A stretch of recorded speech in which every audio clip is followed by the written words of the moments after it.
When marriage is struggle, unfortunately, people say two things: live and find your peace, or stay for the children. How do we balance living and finding your peace, or staying for the sake of the children? How do we balance these two without breaking the people involved? Today we live in a confused culture where people don't know the priority, what is more important, what is less important. We used to know, but when there's struggle in the marriage, we think about a lot of things. We think about the children, we think about the covenant, we think about our vow, we think about the society, we think about family, we think about a lot of things. We consider them in every decision we're going to take. Today we don't consider all these things. We don't consider family, we don't consider the church, we don't consider the vow we took, we don't consider the children, we don't consider our spouse. The thing we consider is adult happiness, our happiness. Where has that left us? That has left us in a situation where immediately there's a struggle in marriage. We start to struggle to live, to exit, to leave the marriage. Like when there's a problem in the air, you're flying an aircraft and there's a problem, everybody starts to think about how to take a parachute and exit. It shouldn't be like that. When there's a problem, sometimes we'll look at, is it a problem that can be solved? Is it a problem that can be resolved? We have to be sure that the problem cannot be resolved before we start to think about exiting the marriage. And even when we are thinking about exiting the marriage, we have to think very well about the well-being of the children, the well-being of the marriage, and every other thing that is involved. So it shouldn't be every time there's a struggle, there's a conflict, the first thing that comes to our mind is leave the marriage and find your peace. Most times, in the absence of hostility, in the absence of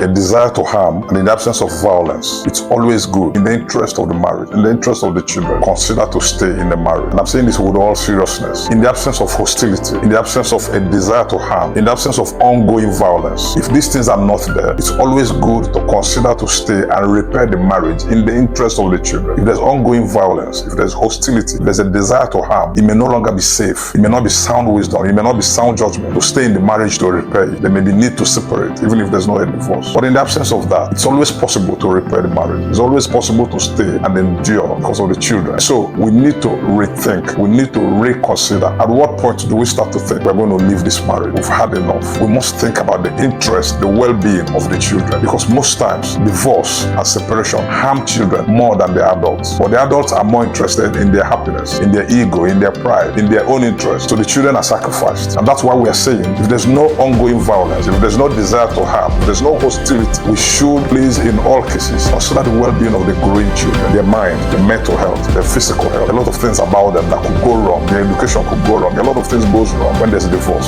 Children suffer a lot. So we need to think about this, consider them, so that we will know when it is better in the best interest of the children not to divorce. It is important to get this warning clear from the beginning. Some marriages are difficult, we know, and every marriage has some level of difficulty. But some marriages are not difficult, they are destructive. And when a marriage is destructive, it's not only the spouses, the couple that is destroyed, it's also destructive to the children, their mind, their psyche, their development, their thinking. Some marriages traumatize the children. So we're not going to hide behind, don't get divorced, think about the children. When marriages are very destructive, maybe addiction, maybe violence, maybe bloodshed is involved, a lot of things happen that shouldn't happen. So the environment is no longer safe for normal development, growing up of the children. In that kind of case, it is always safer, even if they don't divorce, to separate it. We want to point out the fact that a lot of divorces happen at the heat of the moment. Think about infidelity, for instance. When infidelity happens, everybody is angry, there's a lot of anxiety, there's a lot of pain, there's a lot of this, a lot of that. At the heat of the moment, there's accusation, there's counter-accusation, there's this, there's that. Most times, without considering, without thinking, people file for divorce or start the process of divorce at the heat of the moment. And we are saying,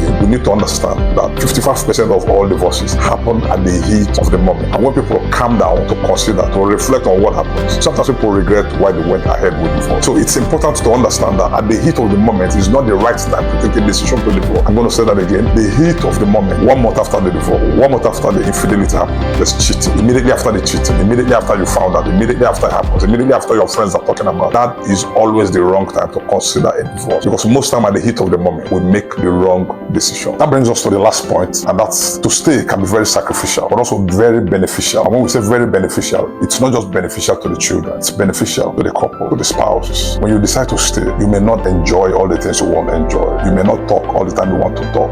You may not enjoy all the compatibility or the companionship you want. You may not have everything you want in the marriage the way you want it and when you want. So it could be very sacrificial. But again, it can also be very, very beneficial. First of all, to the children, because children need the father and the mother. When the father is there, the mother is there, the children feel safer. They have a father figure, they have a mother figure. They can call dad, they can call mom, or just the mother. So when you stay, the children is benefited. But then the second part of staying is you are benefited as the mother or as the father. And your husband or your wife is also benefited. And things don't stay bad forever. There may be conflict, there may be anxiety, there may be some issues, there may be struggles at the moment. But struggle is a season. The season of the struggle could go and things will normalize again and things will get better again. and you will realize that the price you pay to stay was not wasted. It was worth it. This message has spoken to you. It has given you some insight. It has spoken to your heart. If you wanted to share with some other people, that would be a blessing. If you're a returning viewer, don't forget to subscribe. And if you are new, my name is Ford, JP Ford. See you in the next one.